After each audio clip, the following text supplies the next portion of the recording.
Hello there!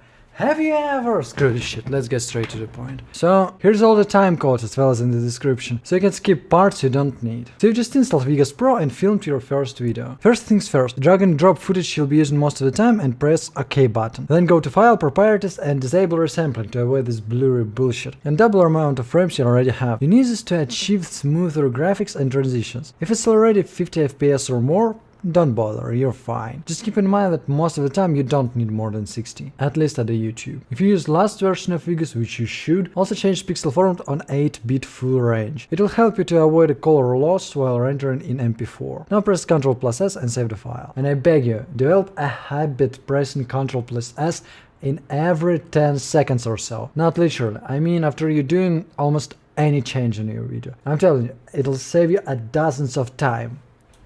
Give me a second. Alright, takes too long, so you need to speed up. A smooth transition to the project media window. Here you drop everything you need, and here you can find everything that is or was in your project, so you don't lose an object even if you deleted it from a timeline. And yeah, this is the timeline. We'll back to it pretty soon. You can sort files here by the type, and that's actually all you need to know about it. Next, now, see a color window. When you need to take a screenshot or make a color correction, use the best quality with a full resolution. When you work with the footage, turn it down to something lower if you get lags, just adjust it as you need. On the very left you see a console. Here you can manage your tracks. You can add them using right mouse click as well as deleting them by pressing delete. By using faders you can adjust transparency or volume or a whole track, or reset it to default by double click on a fader. And if you double click on the numbers, boom, you can enter it by yourself. Isn't that cool? Okay, that was over enthusiastic. By clicking on these lines you can see a lot of stuff, but the most important here are these two buttons. Track FX, which just gives you an opportunity to set effects on the whole track, and Track Motion, which lets you crop the whole track at once. Now, let's cut it. Use a spacebar to play and pause footage, because it's way faster than using these buttons. And use hotkey S to cut your video. Click somewhere near the place you need to cut object to set this line here. That's your focus point right now. Zoom in with your mouse, scroll and precisely drag this line to the exact point you need. And then press S. That's it! Alright, now these tools. Actually you need just these two, because zoom is just a niche version of the scroll zoom, and what this thing does nobody knows, so don't bother. First one is to cut things, and the second one is to select a lot of things at once. And yeah, you can cut using this tool only, or variations. Only. And you can change these tools by pressing hotkey D, and you'll better remember it, because you will misclick this a lot. Also, enable snapping to make connecting pieces easier, though you can always temporarily disable it by just holding shift. Also turn on automatic crossfades just to make your life easier, and don't bother with manually fucking with all these crossfades. And turn on lock envelopes to events, to stack this, for example volume dots, with an event, and again make your life easier. It should have been turned on by default, but you never know. Alright, let's get back to the footage. You can make pieces you already cut longer or shorter by just stretching it. Just hold the corner of it with your mouse and drag it. And if you'll press the Ctrl while making this sorcery, you'll be speeding up it or slowing down. As well as you'll get other interesting but not so commonly used effects by holding Shift, Alt or different combinations of these keys. You can change the volume and transparency of object by dragging this line at the very top. It's the same thing that you can make in console, but here it works for a distinct object, not for a whole track. Shit, it's already too long, I need to speed things up! Alright, if you need to narrate something or record some audio in the middle of editing, you can press at this button and choose ARM for record. Then choose where to save everything you record. Press at this microphone button and boom! It's recording! Magic!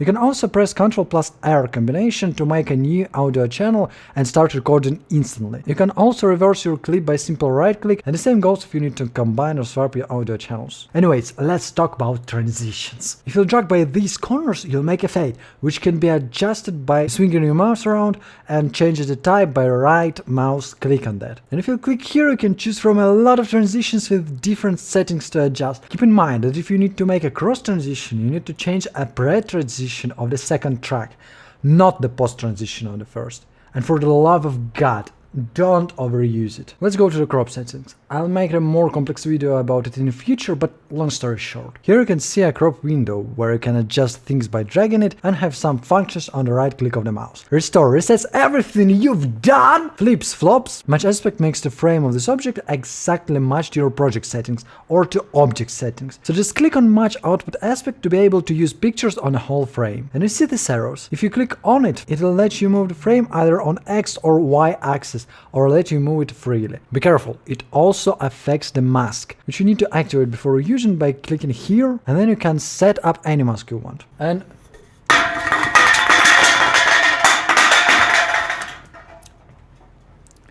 And this little mouse before. What's a fucked up idea from the very beginning? I don't know. Anyway, you see this little timeline below? This is the place where you can animate objects. You can make pictures or masks moving here, and even changing the mask shape to the time. Anyway, I feel like I'm already overwhelming you, so let's continue and talk about effects a little bit. That's almost it. Keep it up. I know you can do it. To add any effects, you need to click on this effects button on your clip, on your track, and choose one of the million options here. In the bar at the top, you can turn on or turn off effects, change its order to achieve different results, delete it, add it, and go to crop menu just from here. Some effects has little buttons with the clocks on it. It is used to animate effects, like make it change color setup or amount of blur. Alright, it's definitely getting out of hand. And now we're at the finish line. We need to choose a part between markers by double click on any empty space. Choose the whole project by triple click, or just hold the left mouse of your button and choose the part of the project you need. Now click on this button or press File, Render As. Now if you're using Vegas Pro 18, I recommend you to render your video with this preset, with a little changes to match your project. If you use older versions, you should look for a different rendering codec and a format, since before Vegas had a problem with the color loss while rendering in MP4. I used to use Xvid, but it caused different problems, so instead just get a Vegas Pro 18 if you can. Choose the path with enough free space, name it, and now take your time. The video is done! Congratulations! That's it! I might have a problem with caffeine. And now to the pointless crap everyone sticks at the beginning of their videos. I mean, seriously, if you're making YouTube videos, I beg you, nobody gives a bloody shit about your projects, about your life, about how well you shit today. Please, don't, if you want to speak at it, speak at the end of the video. And if I want to watch a fucking tutorial, I want to watch tutorial. I don't give a bloody shit why you dog today turned it up green and started to see aliens and some shit. Please, don't. Where was I? Right. If you like this video, press the like button, subscribe button, or press somewhere else. I'm not your mother to tell you what to do. Also, I have a Discord channel where you can breathe as much as you want, and a Twitch channel where I sometimes play music, sometimes play games, mostly play metal and so on. If you enjoyed it, I'd be happy to see you here again. And if you don't, stop watching it for the caffeine's sake. What the fuck is wrong with you?